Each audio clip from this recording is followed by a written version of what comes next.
ప్రముఖ గాయకుడు, జాతీయ అవార్డు గ్రహీత, retired railway senior sub inspector Gadagamma Chennamnaidu తుది శ్వాస విడిచారు. కొంతకాలంగా ఆయన అస్వస్థతకు లోనై గురువారం తెల్లవారు సమయంలో శ్వాస విడిచారు. గడగమ్మ చెన్నంనాయుడు ఉత్తరాంధ్ర వాసులకు సుపరిచితులు. విశాఖ సిటీ, ప్రహ్లాదపురం, చందనపురి కాలనీలో ఆయన నివాసం ఉంటున్నారు. ఆయన స్వస్థలం శ్రీకాకుళం జిల్లా వీరఘట్టం గ్రామం.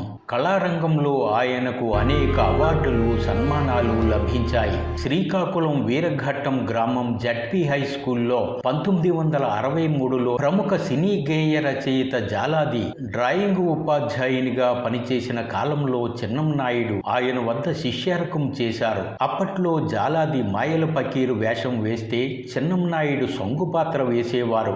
జాలాది ఆధ్వర్యంలో చెన్నంనాయుడు తదితరులు విజయవాడలో 1965లో ప్రదర్శించిన దేశ చరిత్ర ఛాయాచిత్రానికి మొదటి బహుమతి లభించింది. అలా రంగస్థలంలో గాయకునిగా, నటునిగా జాలాది ఆయనను తీర్చిదిద్దారు.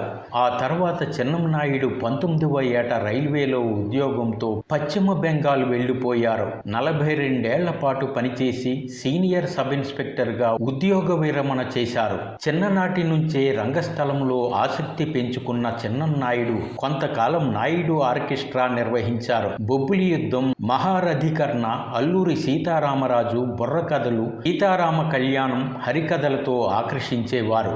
అలాగే రంగస్థలంలో అల్లూరి సీతారామరాజు, మహారథీకరణ, ఏకపాత్రాభినయం పాత్రల్లో ఆయన ఒదిగిపోయేవారు. ఆయా పాత్రలు వేసినప్పుడు గాంభీర్య నటన, ఫిరంగు వంటి గాత్రం ప్రేక్షకులను ఎంతగానో ఆకర్షించేది. ఆయన భగవద్గీత ఆలపిస్తే భక్తులు పులకించిపోయేవారు. ఆ గాత్ర మాధుర్యానికి తన్మయం చెందేవారు. ఘంటసాల భక్తి గీతాలు చక్కటి అభినయంతో ఆలపించేవారు. తెలుగు, హిందీ, ఒడిశా, బెంగాలీ, భోజ్పురి, మలయాళ భాషల్లో గానామృతాన్ని చేసేవారు. ఆల్ ఇండియా పాటల పోటీల్లో ప్రముఖ సినీ స్వరబ్రహ్మ కెవి మహదేవన్, ఎస్పి బాలసుబ్రహ్మణ్యం, మాధవపెద్ది సత్యం, పిఠాపురం నాగేశ్వరరావు చేతుల మీదుగా గడగమ్మ చెన్నంనాయుడు ప్రథమ బహుమతులు అందుకున్నారు. ఆయా ప్రముఖులతోనూ స్వరం కలిపి పాటలు పాడారు. రైల్వే బోర్డు ఢిల్లీలో నిర్వహించిన జాతీయ పాటల పోటీల్లో 6 భాషల్లో ప్రతిభ చాటుకున్నారు. అప్పటి రైల్వే మంత్రులు Mamata Banerjee, Lalu Prasad Yadav, railway director general M K Sinha, Ranjit Sinha, railway board చైర్మన్లు ఎస్ఎస్ ఖురానా, వివేక్ సహాయుల చేతుల మీదుగా అవార్డులు, రివార్డులు అందుకున్నారు. గడగమ్మ చెన్నంనాయుడు ప్రతిభను రైల్వే ఉన్నతాధికారుల ద్వారా తెలుసుకున్న మహాత్మా గాంధీజీ మనవడు, నాటి పశ్చిమ బెంగాల్ గవర్నర్ గోపాలకృష్ణ గాంధీ కోల్కతాలో గాంధీ జయంతి వేడుకలకు ఆయనను పిలిపించుకుని హిందీలో దేశభక్తి గేయాలు పాడించుకున్నారు. ఆయన గాన ప్రతిభకు ముగ్ధులై 10,000 నగదు పురస్కారాన్ని ఇచ్చి అభినందించారు. కార్గిల్ వార్ సమయంలో గడగమ్మ చెన్నంనాయుడు పశ్చిమ బెంగాల్ ఆంధ్రాలో సబ్ ఇన్స్పెక్టర్ గా పనిచేశారు. పారామిలిటరీ దళంలో టెరిటోరియల్ ఆర్మీతో కలిసి ఆయన వార్లో పాల్గొన్నారు. ఎంతో మంది ప్రాణాపాయ సమయంలో రక్తదానం చేసి పలువురు ప్రశంసలు అందుకున్నారు. గడగమ్మ చెన్నంనాయుడు భౌతికంగా లేరన్న సమాచారం ఆయన అభిమానులను, బంధుమిత్రులను కలచివేసింది. గొప్ప మిత్రుణ్ణి, కళాకారుణ్ణి కోల్పోయామని అంతా ఆవేదన చెందుతున్నారు.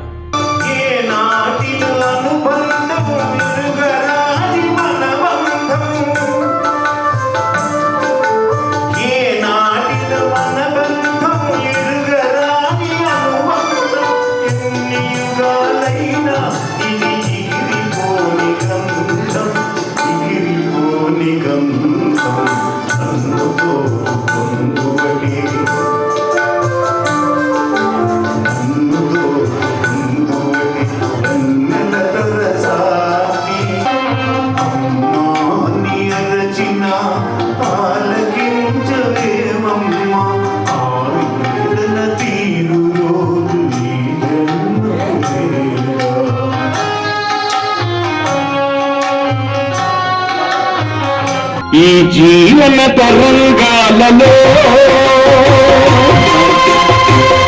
ఆ దేవుని చదరంగంలో ఎవరికి ఎవరు ఎంతవరకు బంధము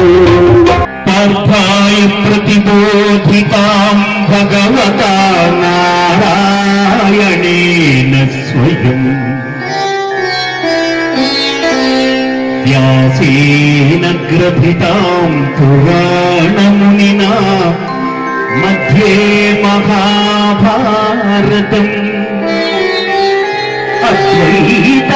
అద్వైతామృతవర్షిణీ భగవతి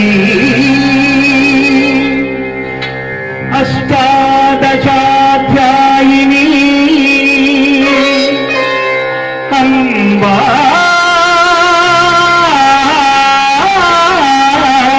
వామను సందధామి భగవద్గీతే భగవద్వేషిణి భగవద్గీతే భగవద్వేషిణి.